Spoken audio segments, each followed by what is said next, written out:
know you went over the process, doctor, but for suctioning, any important things for that? So during this process, a lot of times we'll have two dental assistants in because we really need that tray to be held still. So it's real important that that tray is held still and it's held correctly while I am doing the drilling. You're talking about the surgical guide. The surgical guide that sits on the patient's teeth.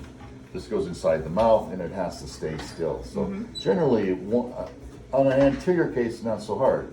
The dental assistant can generally handle this. On a posterior case, sometimes you need a second dental assistant just to hold this, while another dental assistant checks for patient comfort and checks for suctioning. You know, does the suctioning thing. Post-op, this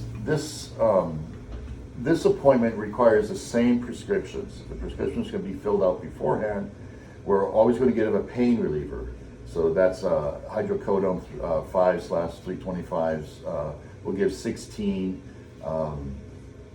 Take 1 to 2 tabs every 3 to 4 hours as needed for pain. The second prescription is an antibiotic. It's always the same antibiotic. Make sure the patient does not have an allergic reaction to cephalexin. And then we write a prescription for cephalexin, 500 milligrams, 28 tabs, QID. And it's the cephalexin that we really want that patient to, that's the most important of the drugs to use. The biggest loss of implants is due to infection, so we really want to cover that patient well with the antibiotic. And then the third prescription is chlorhexidine. We give 1 bottle, use 2 to 3 times a day, rinse for 30 seconds. And chlorhexidine, we ask them to wait 2 days before they start it. So the surgery day is 1, the next day is day 2. So on that third day in the morning, they start rinsing with the chlorhexidine, and it promotes secondary healing, and it helps the patient just heal better. Usually people do not have to take the pain pills on the second day. My instructions are take the pain pills today, the day of the surgery. If you sleep through the night, you don't need pain pills the next day. Hardly nobody. We have patients that we do multiple implants on and they don't even use their pain pills. But I don't encourage people to do that. I encourage them to use their pain pills, make sure they're okay, and then quit taking them.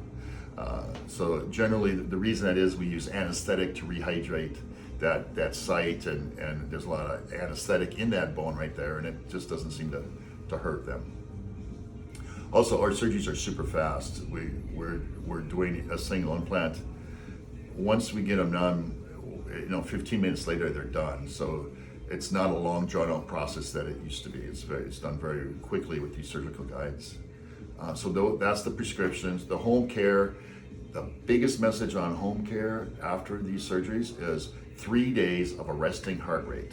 We just don't want them being excited and having their blood push the implant out. So they got to keep a low resting heart rate for 3 days. The surgery is day 1.